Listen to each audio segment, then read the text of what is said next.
Welcome to Jayatissa Athaudahetti YouTube channel.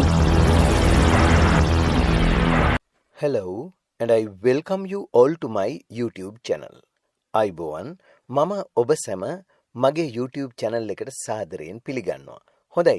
එහෙනම් ඔන්න අද දවසේදී මම ඔබට තවත් අපිට ඉංග්‍රීසි කතාවට ලිවීමට නැතුවම බැරි වචන තුනක් අරගෙන ආවා.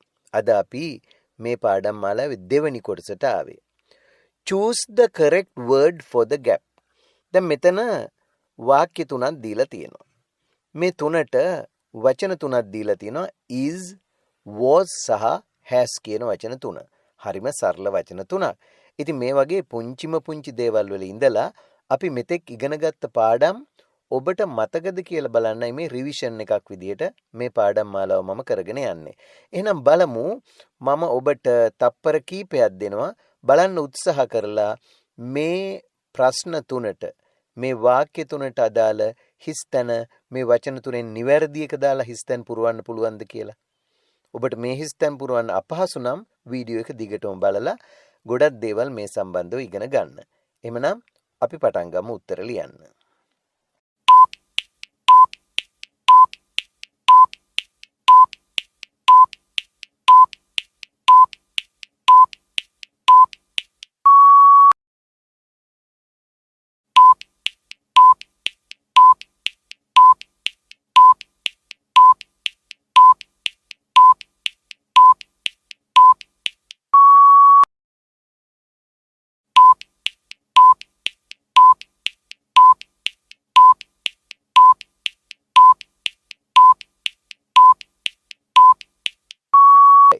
දැන් බලමු ඔබේ පිළිතුරු නිවැරදිද කියලා.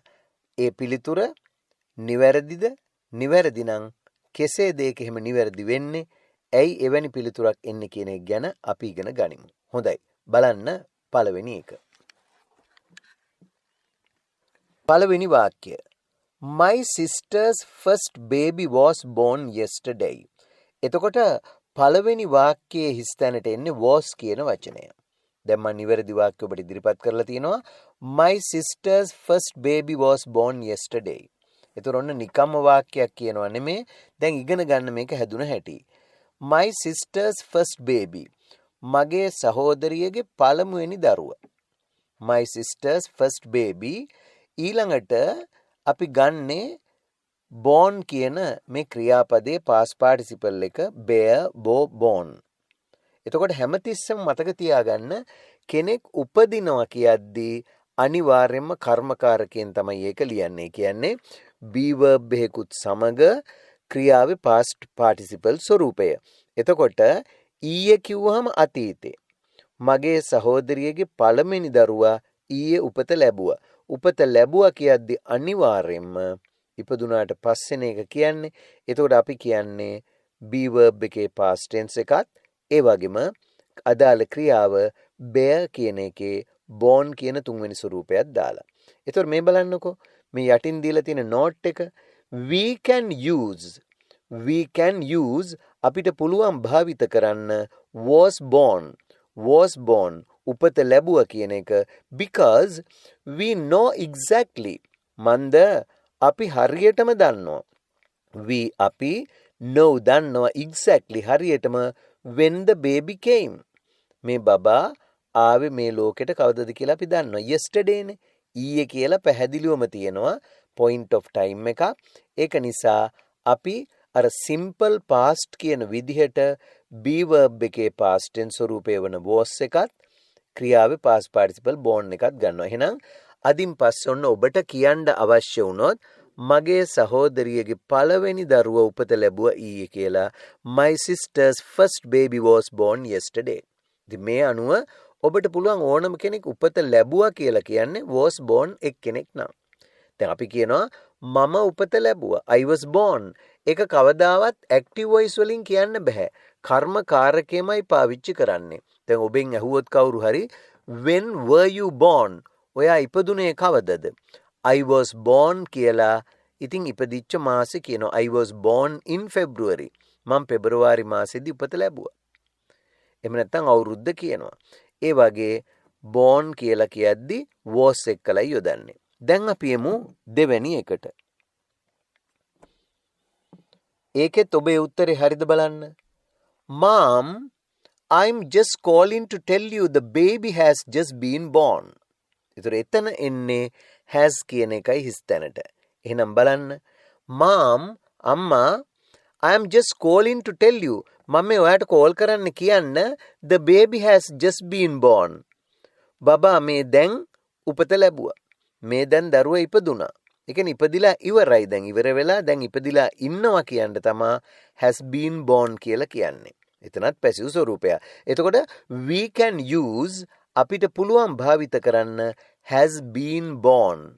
has been born කියන එක උපත ලබා ඇත කියන එක to say the baby just came a few minutes ago. මේ දැන් ටිකකට කලින් දරුවා ඉපත ලැබුවා. අන්න ඒ ලබලා ඉවරයි දැන් ප්‍රතිඵලය දැන් බබා ඉන්නවා. ඉන්න නිසා අපි කෝල් එකක් දීලා කෙනෙකුට කියනවා මේ දරුවා දැන් දරුවා ලැබුණා විතරයි. දැන් අපි හිතමු කවුරු හරි ඔබේ කෙනෙක් හොස්පිටල් එකේ ඉන්නවා බබෙක් හම්බ වෙන්න. හරි? සහෝදරියෙක් වෙන්න පුළුවන්.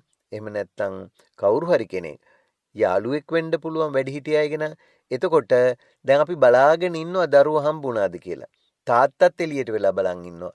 ඔන්න දරුවා හම්බුණාට පස්සේ හම්බ වුණ හැටිම අර සතුට ඒක කියන්න කෝල් එකක් දීලා කියනවා අම්මට නම් කියන්නේ mom, I am just calling to tell you. මම මේ දැන් ඔයාට කියන්නයි කතා කළේ the baby බබාව has just been born.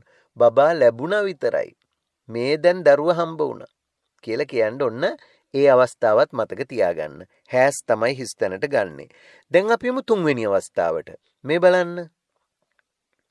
In the world, ලෝකයේ a baby is born every 3 seconds. මේක සාමාන්‍ය සත්‍යයක්. එතකොට එහෙම සාමාන්‍ය සත්‍යයක් කියද්දී general present එකක්. general කියන්නේ සාමාන්‍ය වර්තමානයේ තමයි මෙතන යොදාගන්නේ present simple. general truths ගැන කියද්දී present simple නේ යොදාගන්නේ. එතකොට බලන්න වාක්‍ය in the world ලෝකයේ a baby is born. a baby is born. දරුවෙක් උපත ලබනවා every 3 seconds. සෑම තප්පර 3කට වරක්ම. in the world ලෝකයේ a baby is born every 3 seconds. සෑම තප්පර 3කට වරක්ම දරුවෙක් උපත ලබනවා ලෝකයේ. එහෙමනම් we can use is born to talk about a fact. අපි is born කියන එක යොදාගන්නේ යම්කිසි සාධකයක් කරුණක් ගැන කතා කරද්දී in the general present.